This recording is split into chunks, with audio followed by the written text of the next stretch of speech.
حتیٰ کہ رمضان المبارک میں ایک رات آتی ہے جس کو لیلۃ القدر کہا جاتا ہے، جس رات قرآن اترا تھا۔ اس رات میں انسانوں کے گناہ ویسے ہی معاف کر دیے جاتے ہیں۔ حدیث مبارکہ میں آتا ہے کہ ایک ایسی گھڑی ہوتی ہے اس رات میں کہ اس گھڑی میں جو دعا مانگی جائے قبول ہوتی ہے۔ اب وہ گھڑی کب ہوتی ہے ہمیں کیا پتا۔ حق تو یہ تھا کہ ہم 365 راتوں میں اس کو ڈھونڈتے، مگر اللہ نے کام آسان کر دیا۔ نبی اسلام نے بتایا کہ وہ رمضان مبارک کے اندر ہوتی ہے۔ اس کا مطلب یہ ہے کہ 365 راتیں جاگنے کی ضرورت نہیں، 30 راتیں جاگنے کی ضرورت ہے۔ پھر بندہ سوچتا ہے کہ 30 راتیں جاگنا تو بڑا مشکل کام ہے، تو نبی اسلام نے کام اور آسان کر دیا۔ فرمایا کہ تم رمضان مبارک کے آخری عشرے میں لیلۃ القدر کو تلاش کرو، تو 20 راتیں اور نکل گئیں، باقی 10 راتیں رہ گئیں۔ پھر بندہ سوچتا ہے جی کہ 10 راتیں جاگنا بھی بڑا مشکل کام ہے، تو نبی اسلام نے کام کو اور آسان کر دیا۔ فرمایا آخری عشرے کی جو طاق راتیں ہیں ان میں اسے ڈھونڈو، 21، 23، 25، 27، 29، 5 راتیں بنتی ہیں۔ یوں سمجھیں کہ 365 میں سے 5 راتیں ہیں جن میں ہمیں لیلۃ القدر تلاش کرنی پڑے گی۔ اب بندہ سوچتا ہے جی کہ رات کو تو ہم تلاش کریں لیکن پوری رات جاگنا تو بڑا مشکل ہے، ہم تو کمزور لوگ ہیں، نہیں جاگ سکتے۔ اللہ تعالیٰ نے کام کو اور آسان کر دیا۔ اللہ نے یہ تو نہیں بتلایا کہ وہ رات کی برکتیں شروع کب ہوتی ہیں، مغرب کے وقت شروع ہوتی ہیں، عشاء کے وقت، آدھی رات کے وقت، کتنے بجے۔ ایک بات بتا دی، فرمایا کہ وہ رات کو جب بھی خاص برکتیں نازل ہوتی ہیں، تنزل الملائکۃ والروح فیہا بإذن ربہم من کل امر سلام سلام ہی حتی مطلع الفجر۔ یہ برکتیں مطلع فجر تک رہتی ہیں، یعنی جب روزے کا وقت ختم ہوتا ہے نا اس وقت تک رہتی ہیں۔ اس کا مطلب یہ ہوا کہ لیلۃ القدر کی برکتیں رات کے جس وقت میں بھی شروع ہوں، جب وہ شروع ہوگی تو پھر روزہ کا وقت شروع ہونے کا جو ہے نا سحری کا وقت، وہاں تک رہے۔ اس کا آسان طریقہ یہ ہے کہ ہم سحری کو 1 گھنٹہ پہلے کر لیں، وقت ختم ہونے سے پہلے، اور آدھا گھنٹہ جو ہے آخر کا بچا لیں۔ اس آدھے گھنٹے میں 2 رکعت 4 رکعت نفل پڑھ لیا کریں اور 10-15 منٹ بیٹھ کے دعا کر لیا کریں۔ جب بھی لیلۃ القدر ہوئی تو وہ وقت لیلۃ القدر میں ضرور آئے گا اور ہمیں لیلۃ القدر پانے کا اجر مل جائے گا۔ اور اس رات کی عبادت 1000 مہینوں کی عبادت سے بہتر ہے۔ 1000 مہینے تقریباً 83 سال بنتے ہیں اور 80 سال سے کم تو عمر ہوتی ہے۔ اس کا مطلب یہ کہ ایک رات اگر مل گئی تو پوری زندگی کے گناہ معاف ہو جائیں گے۔ اللہ نے کام کو کتنا آسان کر دیا۔ تھوڑی سی ہمت کرنے کی بات ہے، اللہ تعالیٰ کی رحمت بہانہ ڈھونڈتی ہے مغفرت کے۔ استغفار اصل میں کہتے ہیں ندامت کو، شرمندگی کو، کہ بندہ جو عمل کرے، گناہ کرے، اس پر استغفار کرے، دل کے اندر ریپینٹنس محسوس کرے۔ جب ہم یوں محسوس کرتے ہیں نا یار مجھے ایسا نہیں کرنا چاہیے تھا، یار مجھ سے غلطی ہو گئی، مجھ سے بلنڈر ہو گیا، آئندہ ایسا نہیں کروں گا، یہ جو دل کے اندر ندامت اور افسوس ہوتا ہے نا، یہ اصل میں استغفار ہے کہ دل پچھتاتا ہے کیوں کر بیٹھا، نہیں کرنا چاہیے تھا۔ اس لیے حدیث پاک میں فرمایا الندم توبۃ، کہ ندامت دل میں ہونا یہ بھی توبہ ہی ہے۔ تو استغفار ندامت کو کہتے ہیں، اور توبہ آئندہ گناہ نہ کرنے کا عزم صمیم کرنا، مصمم ارادہ کرنا، اس کو کہتے ہیں۔ اور استغفار بھی ہر بندے کو کرنی چاہیے، اور اپنی نیکیوں پر بھی استغفار کرنا چاہیے۔ رابعہ بصریہ اللہ کی نیک بندی کہا کرتی تھی استغفارنا یحتاج الی استغفار، کہ ہم جو اللہ کے سامنے استغفر اللہ کی تسبیح پڑھتے ہیں نا، وہ اتنی غفلت سے پڑھ رہے ہوتے ہیں، اس استغفار کے اوپر ہمیں استغفار کرنے کی ضرورت ہے۔ اس لیے شریعت نے نیکی کے بعد استغفار کرنے کا حکم دیا۔ آپ دیکھیے ایک بندہ وضو کرتا ہے، وہ نیک کام کرتا ہے، اعضاء کے گناہ دھل جاتے ہیں۔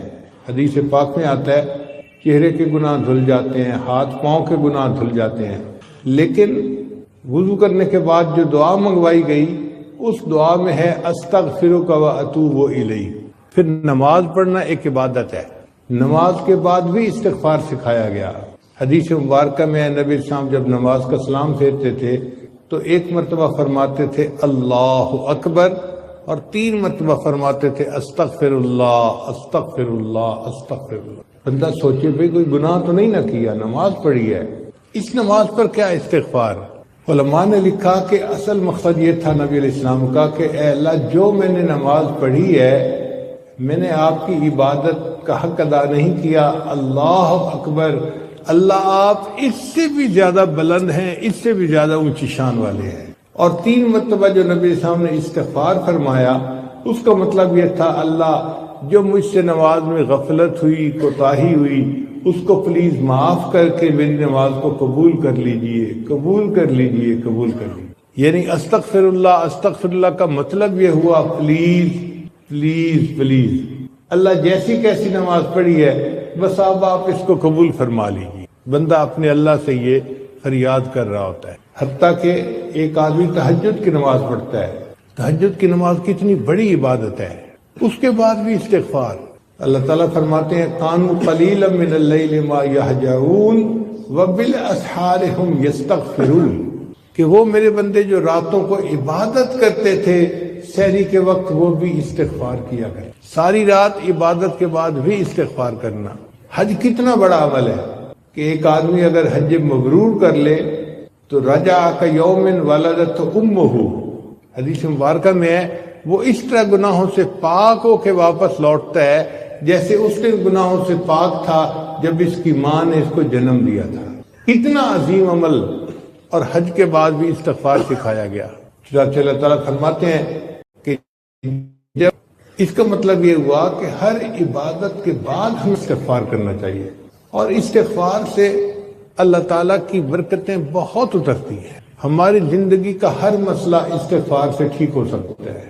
حسن رضی اللہ تعالیٰ عنہ تشریف فرما تھے، ایک بندہ آیا، حضرت گناہ بہت زیادہ ہو گئے ہیں، کوئی عمل بتائیں۔ فرمایا استغفار کرو۔ ایک دوسرا بندہ آیا، حضرت بڑے دنوں سے بارش نہیں ہوئی، قحط سالی کا خطرہ ہے، کوئی عمل بتائیں۔ فرمایا استغفار کرو۔ ایک بندہ آیا، حضرت بہت غریب ہوں، کوئی عمل بتائیں اللہ مجھے مال دے دے۔ فرمایا استغفار کرو۔ ایک بندہ آیا، حضرت بیٹیاں ہی بیٹی ہیں، بیٹا نہیں ہے، دعا کرو اللہ مجھے بیٹا دے، کوئی عمل بتائیں۔ فرمایا استغفار کرو۔ ایک بندہ آیا، جی میرا باغ ہے، کوئی عمل بتائے کہ پھل اچھے ہوں۔ فرمایا استغفار کرو۔ ایک بندہ آیا، جی میری زمین ہے، دعا کرو چشمہ نکل آئے، پانی نکل آئے۔ فرمایا استغفار کرو۔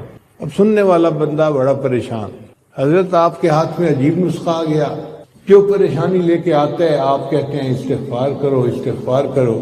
تو حسن رضی اللہ عنہ نے جواب دیا کہ بھائی میں نے اپنی طرف سے کچھ نہیں بتایا، یہ علاج تو اللہ نے قرآن مجید میں بتایا ہے، استغفروا ربکم انہ کان غفارا۔ پہلے بندے نے گناہ کی معافی مانگی تھی تو دیکھو اللہ فرماتے ہیں کہ وہ بخشنے والا ہے۔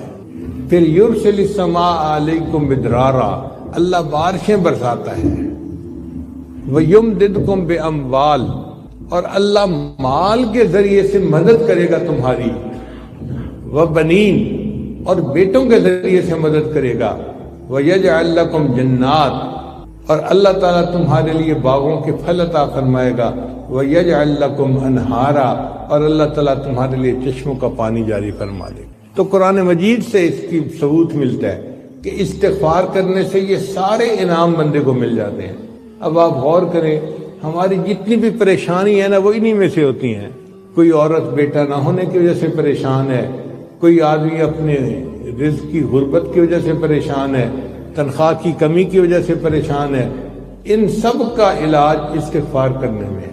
ہم استغفار کریں تو ہمیں کسی سے کوئی تعویذ کی ضرورت ہی نہیں ہے۔ استغفار ہماری تمام پریشانیوں کا حل بن جائے گا۔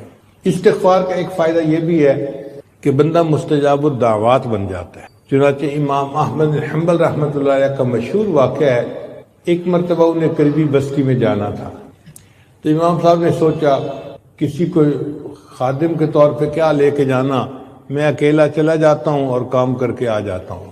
آپ نے اپنی چھوٹی سی گٹھری اٹھائی اور سفر پہ روانہ ہو گئے۔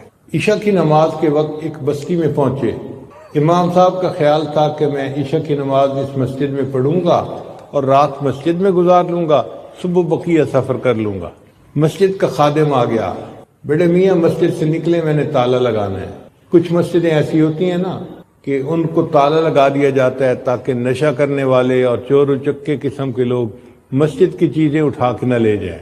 وہ بھی اسی طرح کی مسجد تھی جہاں تالا لگتا تھا روز۔ اب امام صاحب حیران کہ میں نے تو سوچا تھا میں مسجد میں رات گزار لوں گا، اور خادم کہتے ہیں کہ جاؤ یہاں سے، تو سوچ رہے ہیں بیٹھے ہوئے۔ جب امام صاحب تھوڑا سوچ میں پڑے نا تو خادم غصے میں آ گیا، بڑے میاں میری بات سمجھ نہیں آ رہی، آپ نکلیں یہاں سے ورنہ میں آپ کا سامان اٹھا کے باہر پھینک دوں گا اور آپ کو دھکے دے کے نکال دوں گا۔ امام صاحب بڑے پریشان، یا اللہ آپ مجھ سے خفا ہو گئے کہ آپ اپنے گھر میں مجھے رات قیام ہی نہیں کرنے دے رہے، یہ بندہ مجھ سے اتنا ترشروئی سے بات کر رہا ہے۔ خیر امام صاحب مسجد سے باہر نکلے، دیکھا کہ مسجد کے دروازے کے بالکل ساتھ ایک تنور تھا، نان بائی کی دکان تھی، روٹیاں پکانے والے کی، جیسے افغانی روٹیاں پکتی ہیں نا تنور پہ لوگ لے کے جاتے ہیں۔ تو ایک نوجوان لڑکا روٹیاں پکا رہا تھا۔ امام صاحب نے سوچا سردی بھی ہے، اگر میں تنور کے پاس بیٹھ کے وقت گزار لوں تو وقت بھی گزر جائے گا اور صبح میں پھر سفر شروع کر دوں گا۔ تو امام صاحب نے اس نوجوان سے پوچھا بھئی کیا میں یہاں بیٹھ سکتا ہوں؟ اس نے کہا بڑے میاں بیٹھ جائیے۔ امام صاحب بیٹھ گئے، وہ نوجوان اپنا روٹیاں لگاتا رہا۔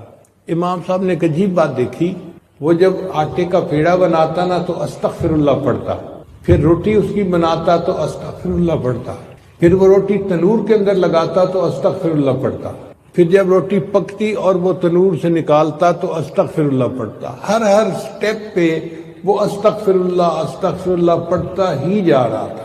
کوئی 1 گھنٹہ امام صاحب بیٹھے رہے اور دیکھتے رہے، پھر امام صاحب نے مسکرا کے اس کی طرف دیکھا۔ نوجوان نے پوچھا بڑے میاں مجھے مسکرا کے کیوں دیکھ رہے ہیں؟ امام صاحب نے کہا کہ میں اس پر حیران ہوں کہ تو اتنا زیادہ استغفار کرتا ہے، پیڑا بناتے ہوئے استغفار، روٹی بناتے استغفار، روٹی لگاتے ہوئے استغفار، روٹی نکالتے ہوئے استغفار، ہر قدم پہ موقع پہ آپ استغفار پڑھ رہے ہیں۔ اس نے کہا جی میں استغفار کثرت سے پڑھتا ہوں، اس لیے کہ اس کے بدلے اللہ میری دعائیں قبول فرماتے ہیں۔ تو امام صاحب نے اس سے پھر تصدیق کی کہ کیا تیری سب دعائیں قبول ہوتی ہیں؟ تو نوجوان سوچ کر کہنے لگا کہ میں نے زندگی میں جتنی دعائیں مانگی ہیں میری سب دعائیں قبول ہوئی ہیں سوائے ایک دعا کے، اس دعا کی قبولیت کا میں انتظار کر رہا ہوں۔ امام صاحب نے پوچھا کون سی دعا؟ کہنے لگا کہ میں نے لوگوں سے سنا ہے کہ امام احمد بن حنبل بڑے محدث ہیں، بڑے فقیہ ہیں، بڑے بزرگ آدمی ہیں، میں یہاں سے چھٹی کر کے جا نہیں سکتا کہ ان کی زیارت کروں، تو میں نے اللہ سے دعا مانگی تھی اللہ امام احمد بن حنبل سے میری ملاقات کروا دینا، اس دعا کی قبولیت کا میں انتظار کر رہا ہوں، باقی دعائیں میری سب قبول ہو گئی۔ امام صاحب آگے بڑھے، اس نوجوان کو گلے لگا لیا، نوجوان مبارک ہو، اللہ نے تیری اس دعا کو قبول کر لیا، میرا نام احمد بن حنبل ہے۔ پھر امام صاحب کہنے لگے اب مجھے بات سمجھ میں آئی، اگر میں مسجد میں رات گزار کے چلا جاتا تو میری آپ سے ملاقات نہ ہوتی، اللہ نے آپ سے ملاقات کرنی تھی، آپ کی دعا کو قبول فرمانا تھا، اللہ نے مجھے مسجد سے نکلوا کے تمہارے پاس بٹھایا اور یوں مجھے آپ سے ملاقات کا موقع مل گیا۔ تو جو استغفار کثرت کے ساتھ کرتا ہے وہ مستجاب الدعوات بن جاتا ہے، اور ہم بھی کثرت سے کر سکتے ہیں۔ حدیث مبارکہ میں آتا ہے طوبی لمن وجد فی صحیفتہ استغفارا کثیرا، قیامت کے دن جس بندے کو اپنے نامہ اعمال میں زیادہ استغفار لکھا ہوا ملے گا وہ بڑا خوش